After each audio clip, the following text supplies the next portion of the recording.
this will be an interesting topic to discuss here.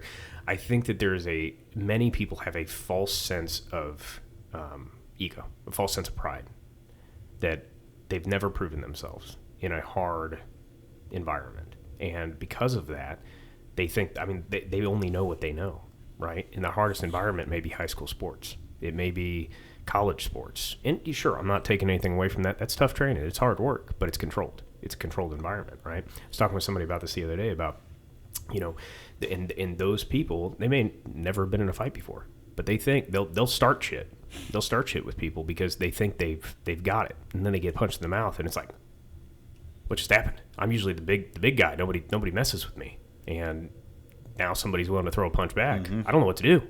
And I think that that's something that society struggles with. And the person I was talking with this about, we were talking about how men need physicality to create humility, right? To understand where, when I've been tapped out by a dude half my size, it's humbling. You go, okay, I need to get better. My strength doesn't always work. My size doesn't always work, and I'm using physical,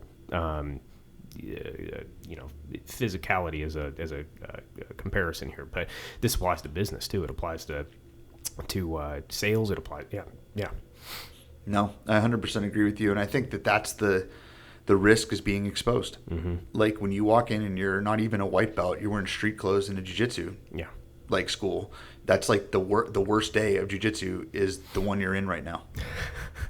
The day you actually get like a gi on or whatever, mm-hmm. and you have your white belt and it's fresh and clean and like stiff, that's is actually a little bit easier day mm-hmm. than that first day when you're like, I'm wearing like Velcro shoes. I'm like just about to get whooped. Everybody's like this newbie.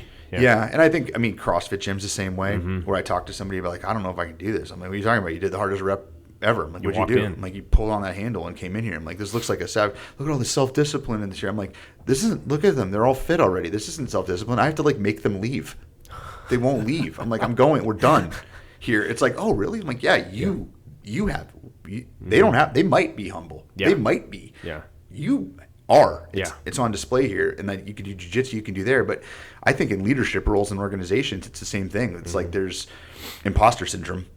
And how do you get imposter syndrome figured out? And salespeople learn it quicker than anybody. Mm-hmm. Where it's like you have to go out and you might be selling a half-built plane. Yeah. And the pressure that you sold it, hey, if I sell it for this and do this, I believe we will get this plane actually finished that I promised this person in 4 mm-hmm. months or in 3 months or in 2 months, depending upon your sales cycle. Yeah. And it's like the salespeople are like, oh my gosh, we did it. Yeah. I'm like, great. Now guess what you can say with confidence historically? We did that. Mm-hmm. But I joke with my kids, what do you do, Dad? What do you do? And like, how'd you come up and how did you get successful? And I'm like, driving down the highway, I'm like, anytime you see a semi-truck, what happened? I'm like, someone like me made that semi-truck leave a dock to go to another dock. So anytime, like with the people that Dad coaches, the people that Dad goes to, whatever, I'm like, and all of these, even the cars that are on this road don't show up on this road. If the people that I interacted with and didn't do their jobs well. Mm-hmm. That's the function I have. It just stops. That's cool. And they're like, whoa. And I'm like, yeah. I'm like, but versus the people that think of like selling and sales, even especially in the fitness world where it's like you look down your nose, oh, I don't want to do that or whatever. I'm like, if you treat it like that, that's about how good you're going to be. Yeah. If you think it's like slick used cars, like the hackneyed stereotypical used car salesperson, you're going to be terrible and mm-hmm. awful at it. But if you treat it, and this is when I'm doing training with folks in sales negotiation and influence, like you're learning to be a surgeon mm-hmm. and you are practicing with surgical precision and you're learning a process and you're evaluating yourself. How one brain surgeon does brain surgery, another one's actually a little different based mm-hmm. upon how they're wired and what they want to do. And I think when you look at it that way, I'm like, the amount of money you can make is unfair. Mm-hmm. And people look at you like, oh, you like how did you do that? I'm like, because I has to start with a level of respect mm-hmm. and willing to do. And how did we start this with this part of the conversation with willingness to do hard things, especially with men. We talked about that in leadership roles. Like mm-hmm. you have to put yourself out there. And we do with ADVISA, we have 3 levels of pretty intense leadership development for emerging leaders, about mm-hmm. 3-month program. Frontline managers, leadership fundamentals, which is about a 6-month program. And then we have a 9-month leadership academy for more senior executives. And it's like the hardest thing about that isn't what we charge for it. Whoa, 3 months? And I talk about it. I constantly go back to the well of like fitness. So like, you want me to do a day. So you want me to show you the gym out here and show you how all the equipment works. We'll spend 8 hours and then I'll give you like 4 workouts in a day. What happens when that's over? Do you know what everything does in here? Yeah. Okay. Are you any fitter? No, I feel like shit. Yeah. But with leadership, it's actually complicated with a lot of stakes in people's lives and all these egos and all these personalities. You want me to do a 2-day workshop. That's like saying, yeah, I'm a vegan 1 Monday a year.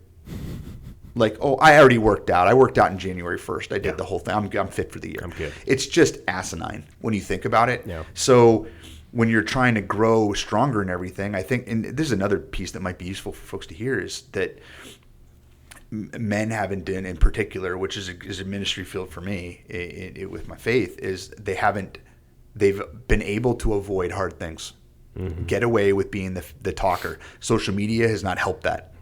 Keyboard courage is real. Like when I go out, like like whatever, and I'm like, the way I've been talked to by people through text before, and then the way they talk to me in person is way Hey, different. Will. I'm like, well, no, you don't get to do that to me. You hold up the text tree. There you go, asshole. Yeah. Well, I told my son a line like, having 6 kids, like, most of your brilliance just falls on the floor to get trampled upon. You don't really get any credit. Doubt. But I did Especially when you got to apologize for, yelling at them or something, and like, crap, should have done that. It's like that. Talk about humbling, right? When you're apologizing to your 8-year-old.